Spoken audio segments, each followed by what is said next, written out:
શું તમે જાણો છો કે મૃત્યુ કોઈને કહ્યા વગર અચાનક નથી આવતું? હા, તમે સાચું સાંભળ્યું.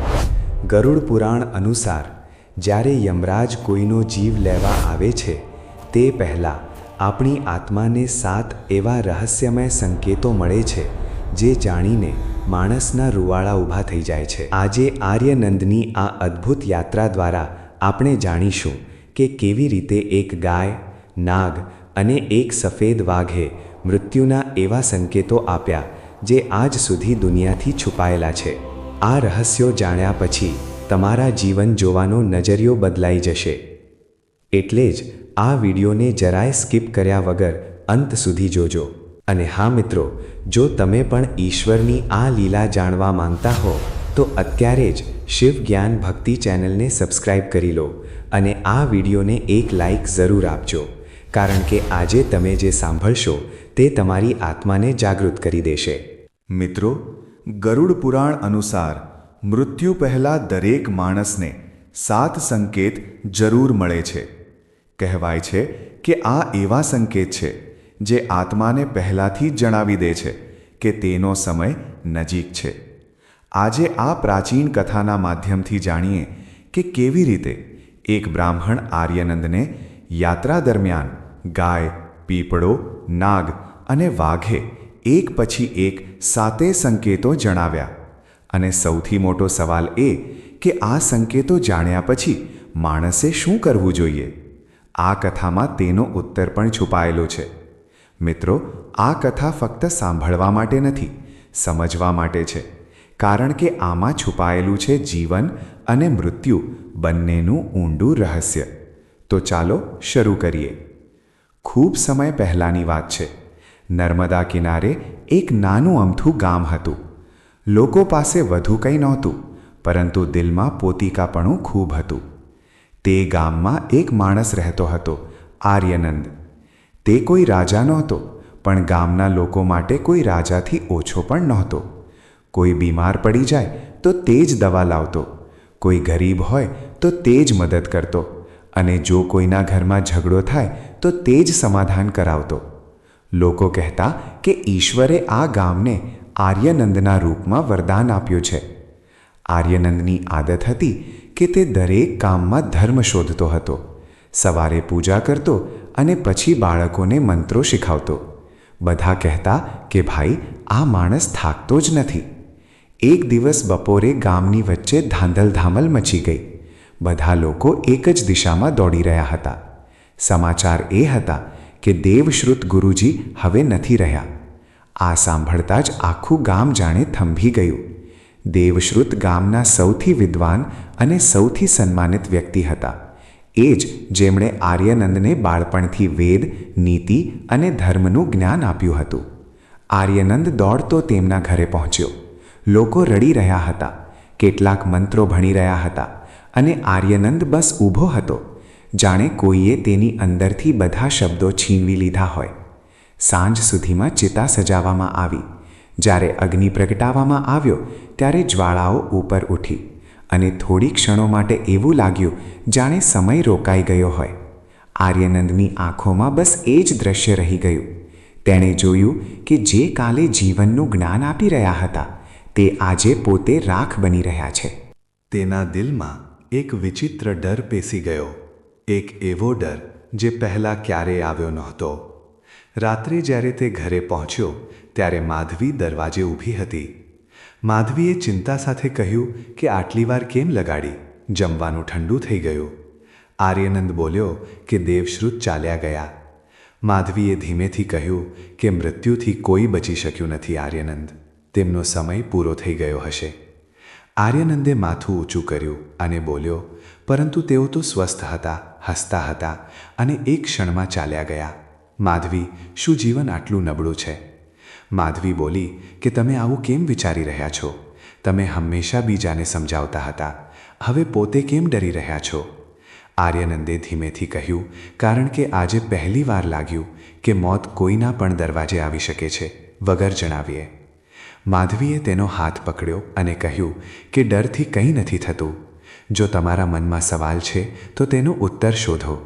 ગામની ઉત્તરમાં જે સાધુ રહે છે નર્મદા કિનારે, લોકો કહે છે કે તેઓ મૃત્યુનું રહસ્ય જાણે છે. તેમને મળો, કદાચ તે જ જણાવી શકે કે આ ડર કેમ છે. આર્યનંદે થોડી ક્ષણ વિચાર્યો અને પછી કહ્યું કે કાલે જ જઈશ તેમને મળવા.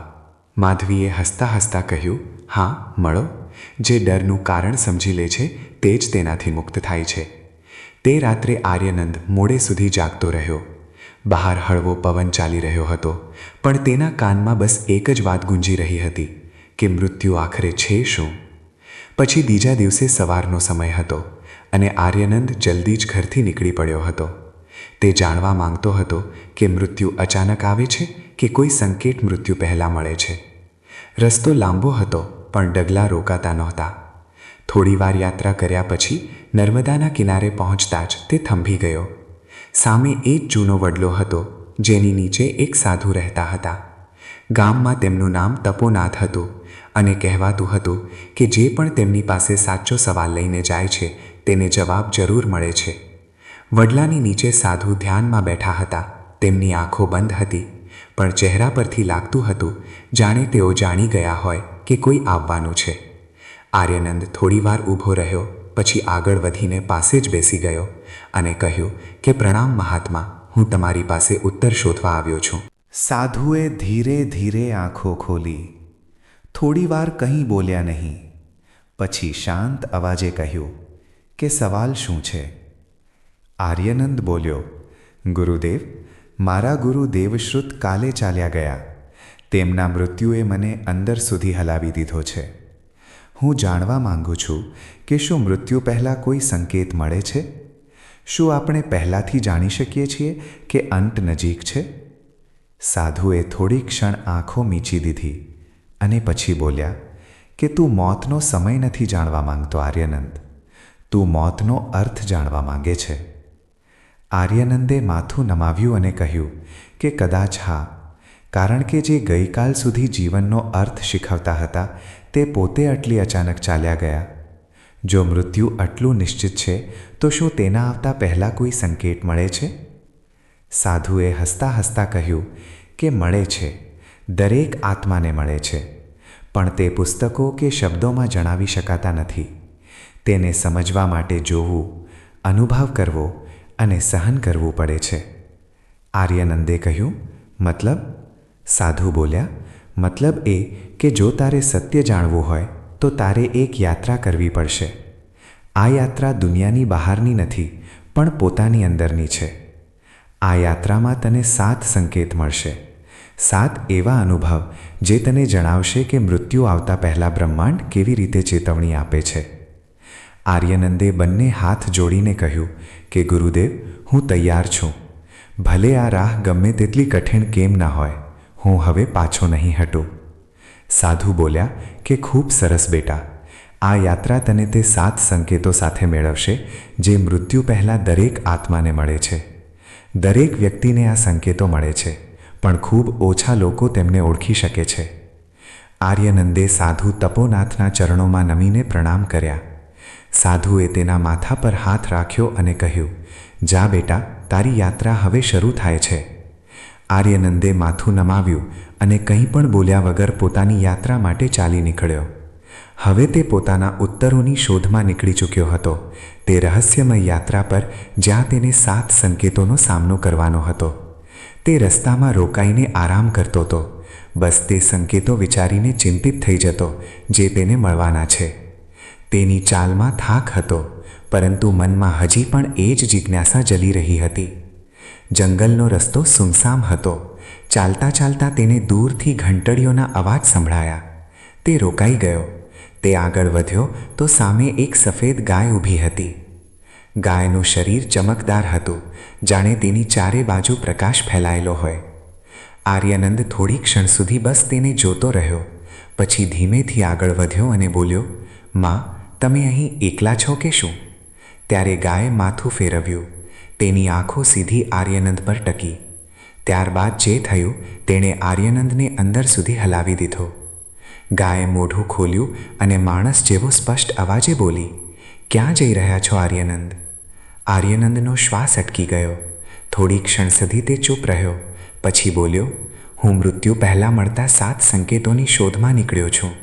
સાધુ તપોનાથે કહ્યું હતું કે મારે આ રસ્તો કાપવો પડશે. હું સમજવા માંગુ છું કે મોત આવતા પહેલાં બ્રહ્માંડ કેવી રીતે ચેતવણી આપે છે. ગાયે શાંતિથી તેની વાત સાંભળી. પછી બોલી, અચ્છા, તો તું સત્ય જાણવા માંગે છે. હું તને પહેલો સંકેત જણાવી શકું છું, પરંતુ તે પહેલાં તારે મારી એક ઉખાણાનો ઉત્તર આપવો પડશે. આર્યનંદે થોડું નમીને કહ્યું કે પૂછો માં, હું કોશિશ કરીશ. ગાયે હળવું સ્મિત આપ્યું અને બોલી, સાંભળ, મારું ઉખાણું છે. જે બીજાના દર્દને અનુભવ કરે તે પોતાને ભૂલી જાય છે. જે પોતામાં ઉલઝાયેલો રહે તે ક્યારેય શાંત નથી હોતો. જણાવ આર્યાનંદ, આ કઈ ભાવના છે જે માણસને ઈશ્વરની સૌથી નજીક લઈ જાય છે? આર્યાનંદે આંખો બંધ કરી થોડી ક્ષણ વિચારતો રહ્યો. પછી ધીમેથી બોલ્યો કે કદાચ કરુણા. જ્યારે માણસ બીજાના દુઃખને પોતાનું માનવા લાગે ત્યારે જ તે આત્માની નજીક પહોંચે છે.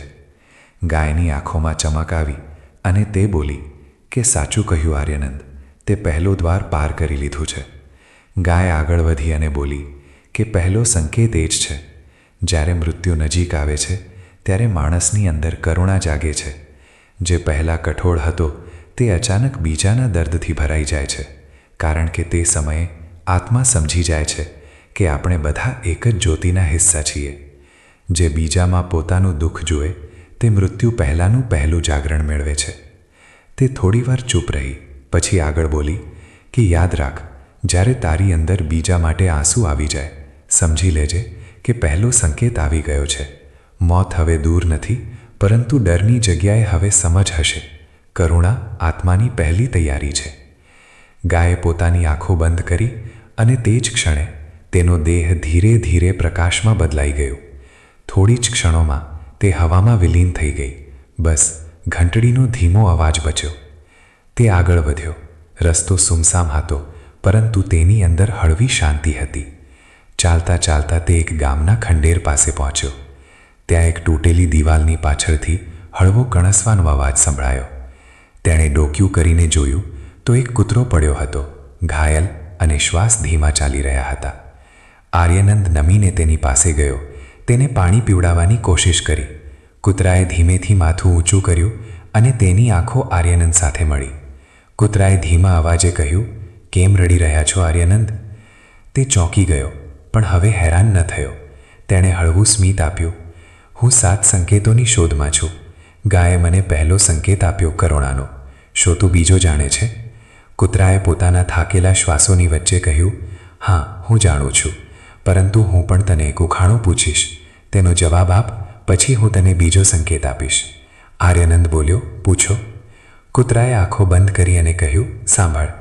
જે હંમેશા સાથે રહે છે, પણ જ્યારે જરૂર હોય ત્યારે કોઈ યાદ નથી કરતું. જે વગર અવાજે રક્ષા કરે છે, પણ જ્યારે તું ખોટો હોય ત્યારે એ જ તારો ન્યાય કરે છે. જણાવ આર્યાનંદ, તે શું છે? આર્યાનંદે થોડી ક્ષણ વિચાર્યું.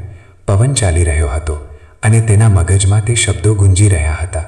હંમેશા સાથે, રક્ષા કરે છે, પણ ન્યાય પણ કરે છે. પછી તેણે કહ્યું કે નિષ્ઠા, જે વગર શરતે સાથ નિભાવે છે, પણ જ્યારે હું ખોટો હોઉં છું ત્યારે તે જ મારો અરીસો બને છે. કૂતરો હસ્યો. તેની આંખોમાંથી આંસુનું એક ટીપું પડ્યું. સાચું કહ્યું આર્યનંદ, તે બોલ્યો, બીજો સંકેત એ જ છે. મૃત્યુ પહેલાં માણસને નિષ્ઠાનો સાચો અર્થ સમજમાં આવવા લાગે છે. તે જુએ છે કે કોણે સાચો સાથ આપ્યો અને તેણે પોતે કોને છેતર્યો. જે માણસ જીવનમાં વફાદાર રહ્યો, મૃત્યુ તેને ડર નથી આપતી, પરંતુ જેણે છેતરપિંડી કરી તેને મૃત્યુ પહેલાં પોતે પોતાના કર્મોનો સામનો કરવો પડે છે. કૂતરો થોડીવાર ચૂપ રહ્યો. પછી બોલ્યો કે જ્યારે તું તારા કર્મોથી ભાગવાનું છોડી દઈશ ત્યારે જ બીજો સંકેત પૂરો થશે. નિષ્ઠા ફક્ત બીજા માટે નથી, પણ પોતાના પ્રત્યે પણ હોય છે. પોતાના સત્યથી વફાદાર રહેવું એ જ આત્માની સૌથી મોટી પરીક્ષા છે. આર્યનંદ તેની વાત સાંભળતો રહ્યો. તેની આંખોમાંથી એક આંસુ વહી નીકળ્યો. તેણે કૂતરાના માથા પર હાથ ફેરવ્યો, પરંતુ ત્યાં જ તે શરીર ધીરે ધીરે ધુમ્મસમાં બદલાઈ ગયું. આર્યનંદ હવે વધુ આગળ વધી ચૂક્યો હતો.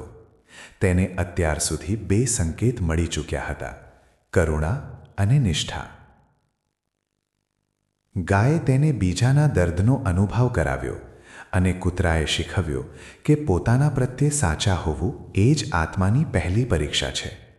હવે તેની અંદર એક વિચિત્ર જાગૃતિ આવી ચૂકી હતી. તે ચાલતો જતો હતો, પરંતુ હવે તે માત્ર રસ્તો નહોતો માપતો, પરંતુ પોતાની અંદર ઉતરી રહ્યો હતો. ચાલતા ચાલતા અચાનક તેની નજર સામે એક વિશાળ પીપળાના વૃક્ષ પર પડી. તે વૃક્ષ બાકી બધાથી અલગ હતું. તેને માણસોની જેમ મોઢું હતું. તેના મૂળ જમીનથી બહાર હતા, જાણે ધરતીની નસો હોય.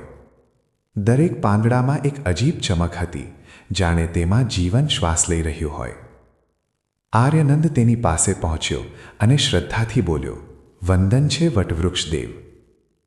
જેવું જ તેના શબ્દો હવામાં ભળ્યા, જંગલનો સન્નાટો વધુ ઊંડો થવા લાગ્યો અને પછી એક ભારે ગંભીર અવાજ ગુંજ્યો. ઘણો દૂર આવી ગયો છે તું આર્યનંદ. તે ચોંક્યો અને ચારે બાજુ જોવા લાગ્યો, પરંતુ ત્યાં કોઈ નહોતું. ત્યારે અવાજ ફરી આવ્યો કે ડર નહીં, હું છું આ ધરતીનો શ્વાસ, એ જ જે દરેક પ્રાણીમાં વહે છે અને દરેક મૃત્યુ પછી પણ જારી રહે છે.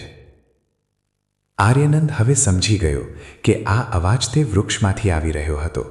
તેણે માથું નમાવ્યો અને કહ્યું કે હા વટવૃક્ષ દેવ, હું મૃત્યુના 7 સંકેતોની શોધમાં નીકળ્યો છું. હું જાણવા માંગુ છું કે જ્યારે મૃત્યુ નજીક આવે છે ત્યારે આત્માને કયા સંકેતો મળે છે. વટવૃક્ષનો અવાજ હવે વધુ ઊંડો થઈ ગયો. અચ્છા, તો સાંભળ, હું તને ત્રીજો સંકેત આપીશ, પરંતુ પહેલાં મારી એક ઉખાણાનો ઉત્તર આપવો પડશે. જો ભૂલ કરી તો તારો માર્ગ અહીં જ રોકાઈ જશે. આર્યનંદે દ્રઢતાથી કહ્યું કે પૂછો વટવૃક્ષ દેવ, હું તૈયાર છું. પછી વટવૃક્ષ બોલ્યો, કોણ છે જે દરેક પળ તારી સાથે રહે છે પણ તું તેને ક્યારેય જોઈ નથી શકતો, જેનાથી તું જન્મ લે છે અને જેના વગર તું મરી જાય છે? આર્યનંદે થોડી ક્ષણ આંખો બંધ કરી. તેને લાગ્યું જાણે આ સવાલ તેની અંદર સુધી ઉતરી ગયો હોય. પછી અચાનક તેના હોઠો પર સ્મિત આવ્યું.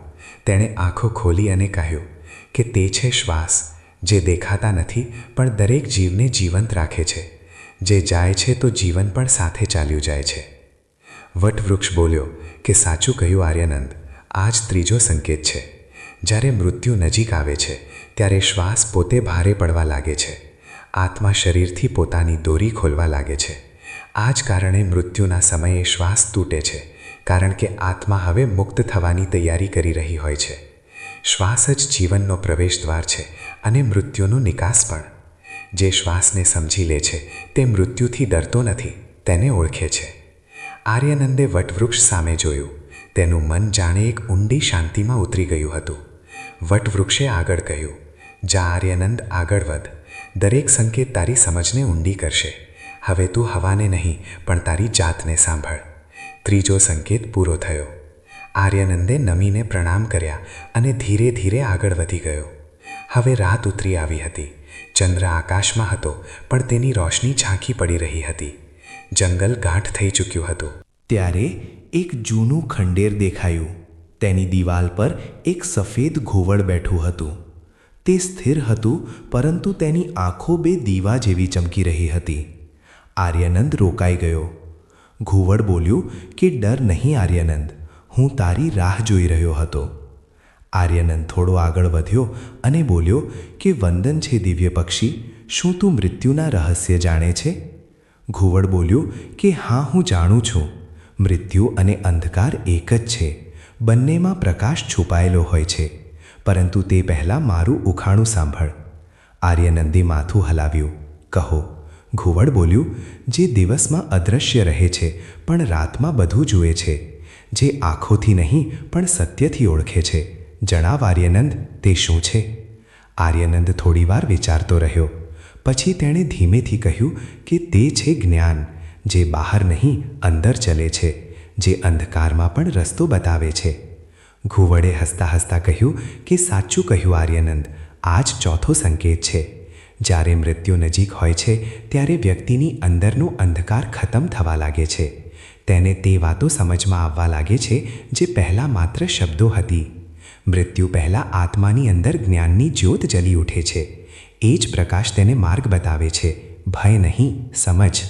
પછી ઘુવડ બોલ્યું, લોકો સમજે છે કે મૃત્યુ અંત છે, પરંતુ જે જોઈ લે છે તેના માટે એ જ આરંભ છે, કારણ કે પ્રકાશ ત્યારે જ જન્મ લે છે જ્યારે અંધકાર પૂરો થાય છે.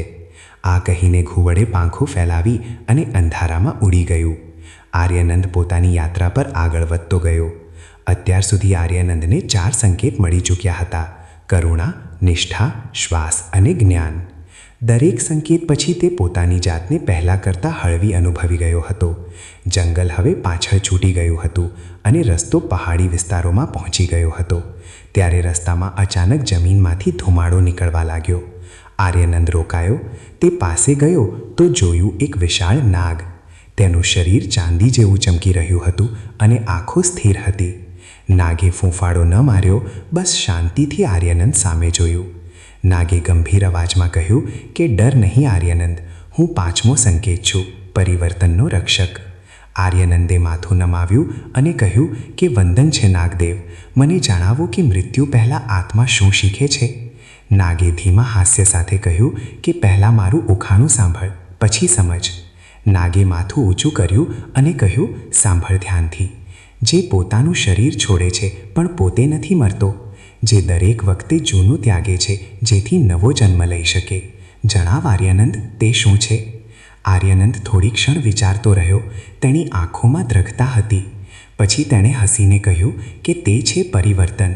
જેમ તમે તમારી કાંચળી છોડો છો તેમ જ આત્મા જૂનું શરીર છોડે છે. જે આને સમજી જાય તે મૃત્યુથી નથી ડરતો. નાગની આંખો ચમકી ઉઠી. તેણે સંતોષથી કહ્યું કે સાચું કહ્યું આર્યનંદ, આ જ 5મો સંકેત છે. નાગે આગળ કહ્યું કે મૃત્યુ કોઈ અંત નથી, આ આત્માનું વસ્ત્ર બદલવું છે. જેમ હું મારી જૂની કાચડી છોડી દઉં છું, તેમ જ આત્મા પોતાનું શરીર છોડીને આગળના અનુભવ તરફ વધે છે. મૃત્યુ માત્ર પરિવર્તનનું બીજું નામ છે. નાગે ગંભીર અવાજમાં કહ્યું. માણસ મરવાથી નથી ડરતો, તે બદલાવાથી ડરે છે. તેથી જ્યારે તું બદલાશે ત્યારે જ સાચો જન્મ પામશે. યાદ રાખ, જે પરિવર્તનથી ભાગે છે તે જ મૃત્યુથી હારે છે. આ કહેતા જ નાગ ધીરે ધીરે પોતાની ચમકમાં વિલીન થઈ ગયો અને આર્યનંદ આગળ વધી ગયો. હવે પહાડો પરથી ઉતરીને તે તળાવો તરફ આવી રહ્યો હતો.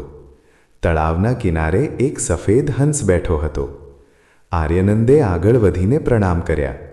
હંસે હસીને કહ્યું કે સ્વાગત છે આર્યનંદ, તું અત્યાર સુધી ઘણો આગળ આવી ગયો છે. આર્યનંદે વિનમ્ર અવાજે કહ્યું કે મને જણાવો હંસદેવ, મૃત્યુ પહેલાં આત્માને શું સમજમાં આવે છે? હંસે પોતાની આંખો તળાવ તરફ ટકાવી અને શાંત અવાજે બોલ્યો કે પહેલાં મારું એક ઉખાણું સાંભળ, પછી ઉત્તર જાણ. હંસે કહ્યું કે સાંભળ. જે કાદવમાં રહીને પણ શુદ્ધ રહે છે, જે સંસારમાં રહેવા છતાં સંસારથી અછૂતો રહે છે, જણાવ આર્યનંદ તે શું છે? આર્યનંદે થોડીવાર વિચાર્યું, પછી હળવાશથી હસીને બોલ્યો, કમળ. જે પાણીમાં ખીલે છે પરંતુ ગંદકી તેને અડી શકતી નથી. જેમ આત્મા શરીરમાં રહે છે પરંતુ તેના બંધનમાં નથી બંધાતી. હંસે પ્રસન્ન થઈને કહ્યું કે સાચું કહ્યું આર્યનંદ, આ જ 6થો સંકેત છે, પવિત્રતા. જ્યારે મૃત્યુ નજીક હોય છે ત્યારે આત્મા વૈરાગ્ય અનુભવવા લાગે છે. તેને અહેસાસ થાય છે કે જે કંઈ પણ તેણે સ્પર્શ્યું તે અસ્થાયી હતું, પરંતુ જે અંદર હતું, કરુણા, જ્ઞાન, સત્ય, એ જ સાચું છે. હંસે આગળ કહ્યું કે જે સંસારમાં રહીને પણ તેનાથી ઉપર ઉઠી જાય છે તે જ મુક્ત થાય છે. મૃત્યુ પહેલાં આત્માએ સમજી જાય છે કે તેણે હવે કંઈ પકડવાનું નથી, બસ છોડી દેવાનું છે. જ્યારે પકડ ખતમ થાય છે ત્યારે જ મુક્તિ આવે છે. આર્યનંદે તેની વાત ધ્યાનથી સાંભળી. તેને લાગ્યું જાણે તેની આત્માની અંદર કોઈ પડદો હટી ગયો હોય. હંસે માથું નમાવીને કહ્યું કે જા આર્યનંદ, તું હવે લગભગ ત્યાં પહોંચી ગયો છે જ્યાં ભય ખતમ અને પ્રકાશ શરૂ થાય છે. હવે તારે છેલ્લી સંકેત તરફ વધવાનું છે. પછી આર્યનંદ પોતાની યાત્રાને આગળ વધારે છે. અત્યાર સુધી આર્યનંદને 6 સંકેત મળી ચૂક્યા હતા: કરુણા, નિષ્ઠા, શ્વાસ, જ્ઞાન, પરિવર્તન અને પવિત્રતા. ત્યાં તેને સામે એક ખુલ્લું મેદાન દેખાયું. તે મેદાનની વચ્ચે એક વિશાળ ખડક અને તેના પર એક સફેદ વાઘ બેઠો હતો.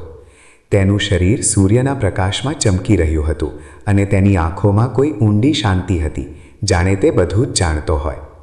આર્યનંદ થોડા ડગલા આગળ વધ્યો, પછી રોકાયો.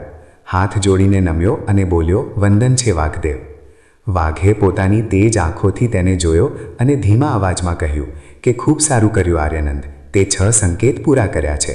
હવે 7મો સંકેત તારી રાહ જોઈ રહ્યો છે. સૌથી કઠિન પરંતુ સૌથી સાચો. તેનો અવાજ ભારે હતો, પણ તેમાં કરુણા હતી. આર્યનંદે સ્થિર અવાજે કહ્યું કે કહો વાઘદેવ, હું તૈયાર છું. વાઘે કહ્યું કે પહેલાં મારું અંતિમ ઉખાણું સાંભળ, જે દરેક માટે સમાન છે, પરંતુ દરેક વ્યક્તિ તેનાથી ડરે છે. જે અંત પણ છે અને શરૂઆત પણ, જે છીનવતો નથી પણ પાછું આપે છે. જણાવ આર્યનંદ, તે શું છે? આર્યનંદે ઊંડો શ્વાસ લીધો. તેના ચહેરા પર શાંતિ હતી. તેણે કહ્યું, મૃત્યુ. એ જ જે બધાની યાત્રાનો છેલ્લો દરવાજો છે, પરંતુ નવી શરૂઆતનું પણ પહેલું પગલું છે. વાઘે ગર્વથી કહ્યું કે સાચું કહ્યું આર્યનંદ, આ જ 7મો અને અંતિમ સંકેત છે. મૃત્યુ જ મુક્તિનું દ્વાર છે. જે આને દળ સમજે છે તે અંધકારમાં રહે છે, પરંતુ જે આને સ્વીકાર કરે છે તે જ મુક્ત થાય છે. આર્યનંદ ચૂપચાપ સાંભળતો રહ્યો. દરેક શબ્દ તેની અંદર ઉતરતો ગયો. વાઘે આગળ કહ્યું કે માણસ મોતથી નથી ડરતો, પણ તેના આવવાના અહેસાસથી ડરે છે. પરંતુ જેણે જીવનને સચ્ચાઈથી જીવ્યું તે મોતમાં પણ શાંતિ જુએ છે. મોત એ નથી જે જીવન છીનવી લે, તે તો એ છે જે આત્માને મુક્ત કરી દે. હવે આર્યનંદ જાણી ચૂક્યો હતો કે મૃત્યુ કોઈ અંત નથી, પણ બસ એક પાછા ફરવું છે, તે સ્ત્રોત તરફ જ્યાંથી બધું શરૂ થયું હતું. તે પાછો એ જ તરફ વળ્યો જ્યાંથી તેણે શરૂઆત કરી હતી. ત્યાં સાધુ તપોનાથ ધ્યાનમાં બેઠા હતા. આર્યનંદ તેમના ચરણોમાં નમ્યો અને બોલ્યો, ગુરુદેવ, હું પાછો આવ્યો છું. મને 7 સંકેત મળ્યા. તપોનાથે કહ્યું, બોલ બેટા, તે શું જોયું? આર્યનંદે શાંત અવાજે કહ્યું, પહેલું કરુણા, જ્યાં ગાયે શીખવ્યું કે મૃત્યુ પહેલાં હૃદય નરમ પડી જાય છે. બીજું નિષ્ઠા, જ્યાં કૂતરાએ બતાવ્યું કે આત્મા પોતે ન્યાય કરે છે. ત્રીજું શ્વાસ, જ્યાં વટવૃક્ષે જણાવ્યું કે જીવન અને મૃત્યુ એક જ દોરીથી બંધાયેલા છે. ચોથું જ્ઞાન, જે ઘુવડે અંધકારમાં બતાવ્યું. પાંચમું પરિવર્તન, જ્યાં નાગે શીખવ્યું કે મૃત્યુ માત્ર નવો જન્મ છે. છઠ્ઠું પવિત્રતા, જ્યાં હંસે કહ્યું કે વૈરાગ્ય જ મુક્તિ છે. અને સાતમું મૃત્યુનું દ્વાર, જ્યાં વાઘે બતાવ્યું કે અંત એ જ આરંભ છે. સાધુ તપોનાથે આંખો બંધ કરી થોડી ક્ષણ મૌન રહ્યા અને પછી બોલ્યા, આર્યનંદ, તે જાણી લીધું જે લોકો જન્મો સુધી નથી જાણી શકતા. 7 સંકેત, 7 દ્વાર છે જે મૃત્યુ પહેલાં આત્માને તૈયાર કરે છે. જે આને સમજી લે તેને મૃત્યુ નહીં પણ મુક્તિ મળે છે. યાદ રાખ, જીવન એ જ છે જે સચ્ચાઈ સાથે જીવવામાં આવે. જે ખોટું છોડી દે તે મૃત્યુથી પણ આગળ નીકળી જાય છે. આર્યનંદની આંખોમાં આંસુ હતા, પણ તેમાં દુઃખ નહોતું, માત્ર શાંતિ હતી. તેણે તેમના ચરણ સ્પર્શ કર્યા અને બોલ્યો કે ગુરુદેવ, હવે હું સમજી ગયો છું કે જે મૃત્યુથી નથી ડરતો તે જ સાચે જ જીવે છે. તપોનાથ હસ્યા અને બોલ્યા કે જા બેટા, હવે પાછો જા. હવે તારો ભય સમાપ્ત અને તારું જીવન આરંભ. ત્યારબાદ આર્યનંદ પાછો પોતાના ઘરે વળી ગયો. આ માહિતી અમે શિવ જ્ઞાન ભક્તિ ચેનલ પરથી રજૂ કરી રહ્યા છીએ. મિત્રો, જો આ વિડીયો તમને પસંદ આવ્યો હોય તો લાઈક જરૂર કરજો અને કોમેન્ટમાં લખજો જય શ્રી કૃષ્ણ, કારણ કે દરેક શબ્દમાં શક્તિ હોય છે. અને જો તમે ચેનલ પર નવા હો તો સબસ્ક્રાઇબ જરૂર કરી લેજો, કારણ કે આગલી વાર્તામાં ફરી મળીશું એક નવા રહસ્ય અને નવી શીખ સાથે.